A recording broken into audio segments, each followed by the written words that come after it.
Hello बच्चों, कैसे हैं आप सब। आपका पेपरलेस लर्निंग में फिर से स्वागत है। आज हम कक्षा 6 हिंदी का पाठ 5 रहीम के दोहे के प्रश्न उत्तर करेंगे जो आपकी बुक में है, मतलब एनसीईआरटी सॉल्यूशंस करेंगे। तो आइए शुरू करते हैं। सबसे पहले है मेरी समझ से। क नीचे दिए गए प्रश्नों का सबसे सही उत्तर, सटीक उत्तर कौन सा है, उसके आगे तारा बनाइए। पहला है रहीमन जिवा बावरी, कही गई सरग पाताल, आपू तो कहीं भीतर रही, जूती खात कपाल। दोहे का भाव है, अभी ऑप्शंस दिए हैं, इसमें से जो सटीक भाव है उसके आगे आपको तारा बनाना है।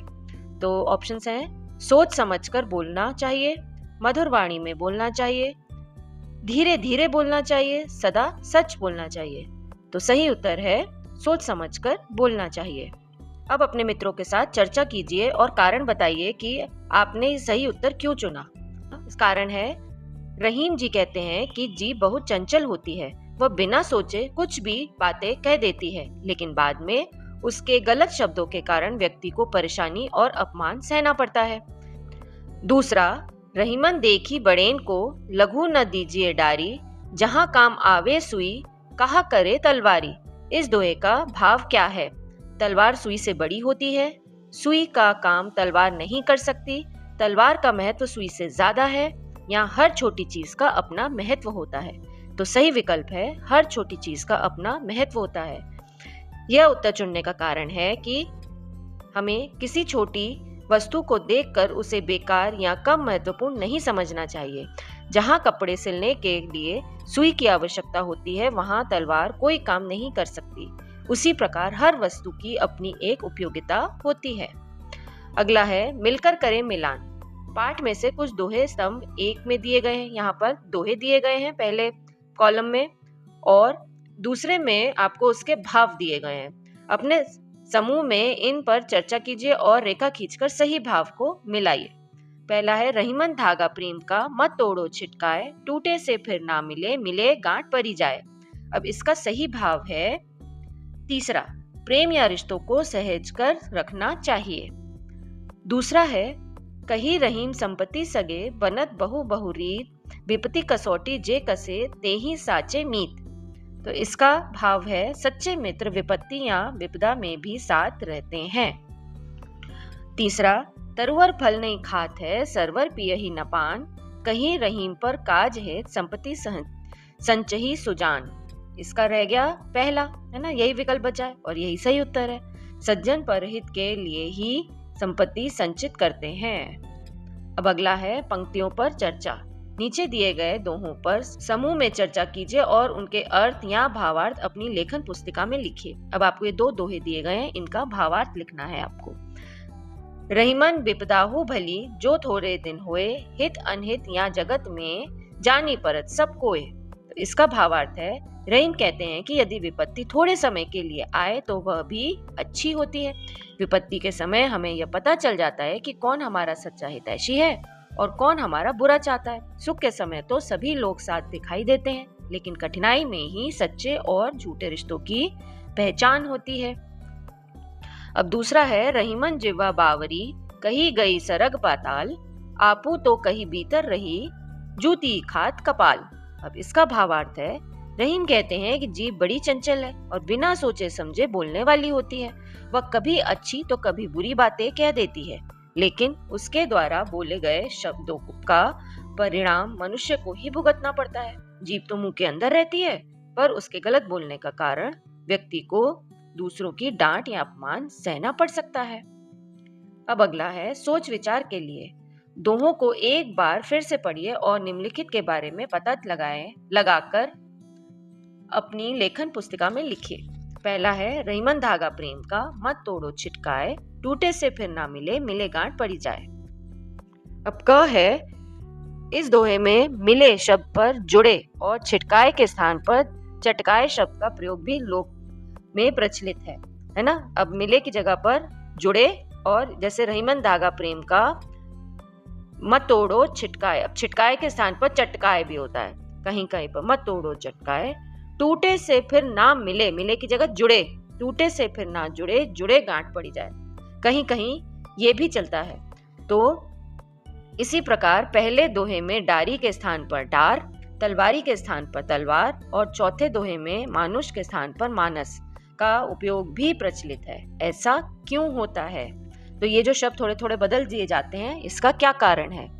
तो इसका मुख्य कारण लोक प्रचलन, क्षेत्रीय भाषा का प्रभाव और मौखिक परंपरा है। ये 3 कारण हो सकते हैं। लोक प्रचलन, दोहे लंबे समय तक लोगों द्वारा बोलकर और सुनकर आगे बढ़ते रहे, बोलचाल में शब्दों के रूप बदलते गए।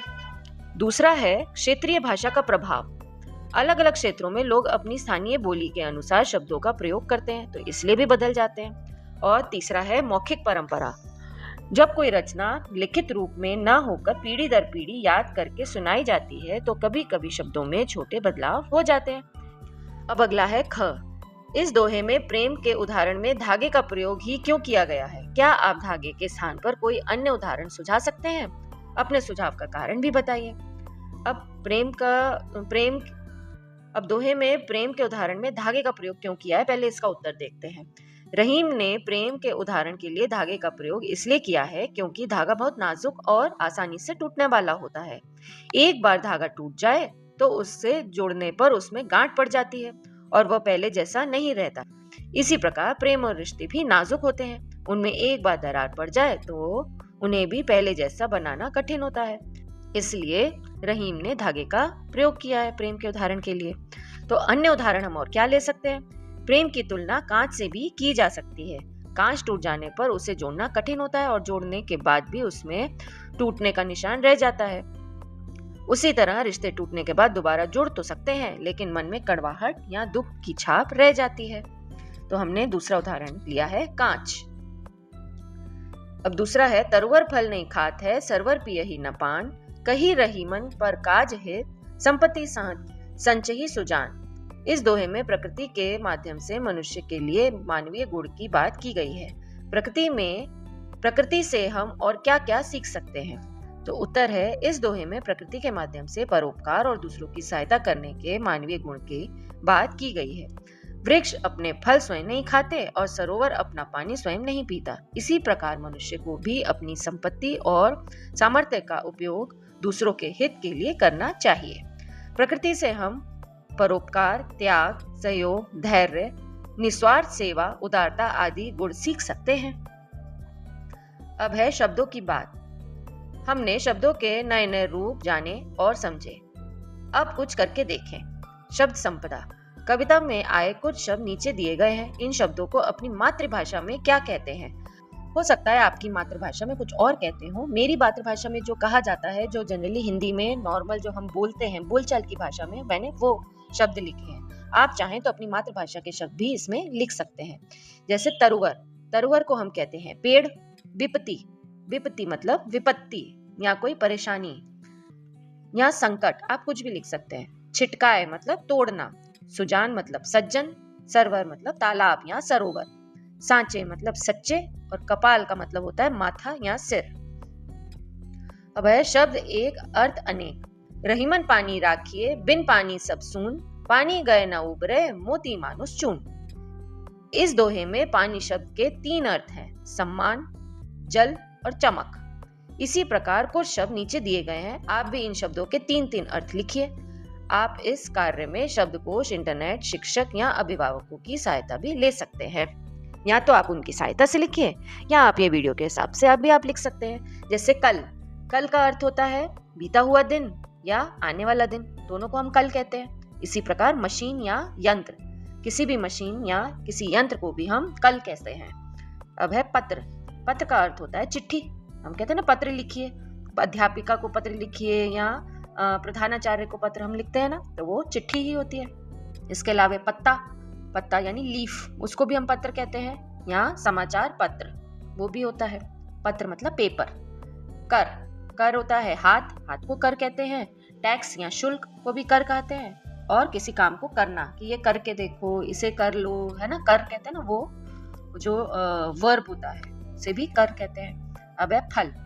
फल है परिणाम, किसी चीज का रिजल्ट, उसको फल कहते हैं। या फिर खाने वाला कोई फल, जैसे कोई फ्रूट होता है, आम, केला, सेब, ये भी फल कहलाते हैं। और फिर हल के आगे का भाग, उसे भी हम फल कहते हैं। जो हल जोतते हैं ना किसान, अपनी खेत जोतते हैं वो हल से जोतते हैं, उसके हल के आगे अगला हिस्सा जो होता है उसे फल कहा जाता है।